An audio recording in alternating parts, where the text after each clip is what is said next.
od oca predstavlja 7 navika koje muškarce čine slabima i manje privlačnima.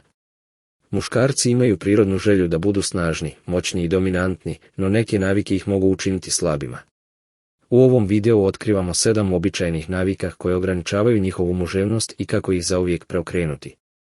Pripremite se da oslobodite svoju unutarnju snagu i postanete neodoljivi.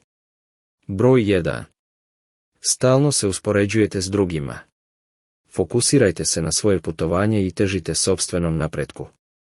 Uspoređivanje sa drugima može biti kontraproduktivno i negativno uticati na vaše samopouzdanje. Umjesto da se stalno upoređujete sa drugima, usredsredite se na sopstveni napredak i lični razvoj. Svako od nas ima svoje jedinstvene talente, sposobnosti i ciljeve. Umjesto da se osjećate manje vrijednim zbog tuđeg uspjeha, iskoristite ga kao inspiraciju i motivaciju da postignete svoje ciljeve. Zapamtite, vaš put je jedinstven i neuporediv. Koncentrišite se na svoje snage, radite na razvijanju svojih vještina i redovno postavljajte ciljeve koji će vam pomoći da napredujete. Kada se usredsredite na sopstveni napredak i dostignuća, ojačat ćete svoje samopouzdanje i privlačnost. Budite ponosni na svoja postignuća i slavite svoj lični rast, umjesto da se stalno mjerite sa drugima. Zapamtite, jedinstvenost i autentičnost su ono što vas čini privlačnim. Broj 2. Pecanje na komplimente. Jeste li tip koji stalno traži potvrdu od drugih tražeći komplimente ili uvjeravanje u svoj izgled, sposobnosti ili postignuća? Traženje komplimenata može vas učiniti neprivlačnim jer pokazuje nedostatak povjerenja u sebe i potrebu za vanjskom validacijom. Umjesto toga, radite na izgradnji unutrašnjeg samopouzdanja i samoprihvatanja. Fokusirajte se na svoje unutarnje kvalitete, vrijednosti i postignuća. Razvijajte svoje talente, radite na sebi i postavljajte ciljeve koji će vam pomoći da rastete kao osoba. Kada izgradite unutrašnje samopouzdanje, nećete se oslanjati na tuđu potvrdu i komplimente kako biste se osjećali dobro u svojoj koži. Važno je naučiti vjerovati u sebe i biti siguran u svoje sposobnosti i kvalitete. Kada se fokusirate na unutrašnje samopouzdanje, osjećat ćete se ispunjenije i zadovoljnije, a to će vas učiniti privlačnijim drugima. Broj 3. Izgradite svoje mišljenje. Čovjek bez sopstvenog mišljenja ostavlja utisak kao sendvič bez fila, nedovoljno zanimljiv i neispunjavajući. Imati mišljenje pokazuje vašu čvrstinu i spremnost da se zalažete za ono u šta vjerujete, što je veoma privlačna osobina. Također, biti sposoban da se uključite u smislene rasprave i debate je izazovno ako nemate svoje mišljenje o tome. Zato je važno da govorite i dopustite da se vaše mišljenje čuje. Budite autentični, razvijajte svoje stavove i budite spremni da izrazite svoje mišljenje. Vaš glas je važan i kada ga koristite, pokazat ćete samopouzdanje i prisustvo koje su privlačne osobine. Broj 4. Okružite se pravim ljudima. Primijetili ste kako ljudi s kojima se okružujete mogu imati snažan utjecaj na to kako se osjećate. Druženje s ljudima koji vas neprestano srozavaju, kritiziraju ili su općenito negativni može s vremenom utjecati na vas.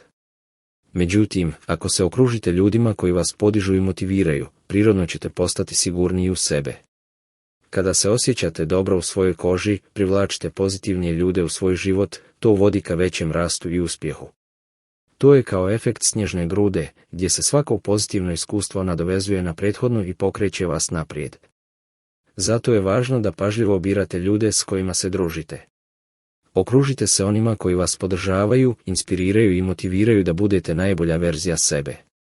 Kada se okružite pravim ljudima, stvarate pozitivno okruženje koje vas podržava i ohrabruje da ostvarite svoje ciljeve.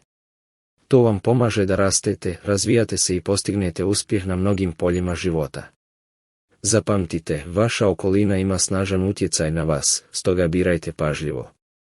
Okružite se ljudima koji vas inspiriraju, podržavaju i pomažu vam da rastete i ostvarite svoj puni potencijal. Broj 5. Nemojte se zadovoljiti trenutnim. Kada čovjek postane previše udoban u svojoj trenutnoj situaciji, može prestati težiti rastu i poboljšanju. Iako je sjajno biti zadovoljan onim što imate, samozadovoljstvo može dovesti do nedostatka motivacije i ambicije. Biti samozadovoljan može izgledati kao lijenost i nedostatak zanimljivosti. Ako ne tražite aktivno nova iskustva ili izazove, ne dajete si priliku za osobni rast. Nedostatak tog rasta može dovesti do nedostatka dubine u vašoj osobnosti. Ljudi se privlače onima koji imaju ciljeve i aktivno rade na njihovom ostvarenju. To pokazuje strast i predanost, obje vrlo poželjne kvalitete. Stoga, nemojte se zadovoljiti statusom quo. Nastavite težiti novim iskustvima, postavljajte ciljeve i radite na njihovom ostvarenju. Vaša želja za rastom i napredovanjem će vas činiti privlačnijim i strastvenijim. Broj 6. Poznavanje svojih granica. Kada muškarac ne poznaje svoje granice, to može dovesti do različitih problema. Može pretjerati s pićem i doživjeti neugodnosti. Može preuzeti previše posla i izgorjeti ili napraviti greške. Ako se suočavate s ovim izazovima, vrijeme je da počnete da obratite pažnju i naučite da prepoznate svoje granice. To nije samo zbog izbjegavanja neugodnih ili opasnih situacija. Poznavanje svojih granica je znak zrelosti i samosvijesti. To pokazuje da imate kontrolu nad sobom i svojim postupcima, sposobni ste donositi pametne odluke zasnovane na sopstvenim potrebama i sposobnostima. Muškarac koji poznaje svoje granice je muškarac koji ima sve pod kontrolom, a to je definitivno nešto za čim vrijedi težiti. Broj 7. Pretjerana ljubaznost.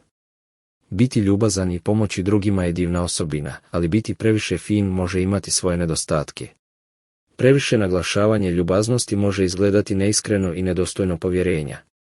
Kada uvijek govorite da i previše se prilagođavate drugima, može se dobiti dojam da nemate kontrolu nad svojim životom. Važno je pronaći ravnotežu između ljubaznosti i asertivnosti. Trebate naučiti postavljati granice, izražavati vlastite potrebe i biti samopouzdani u donošenju odluka koje su vam važne. Eliminiranjem ovih navika možete prevazići prepreke koje vas zadržavaju i postati samopouzdan i snažan muškarac koji ste predodređeni biti. Vrijeme je da iskoristite svoju unutrašnju snagu i pokažete svijetu od čega ste napravljeni.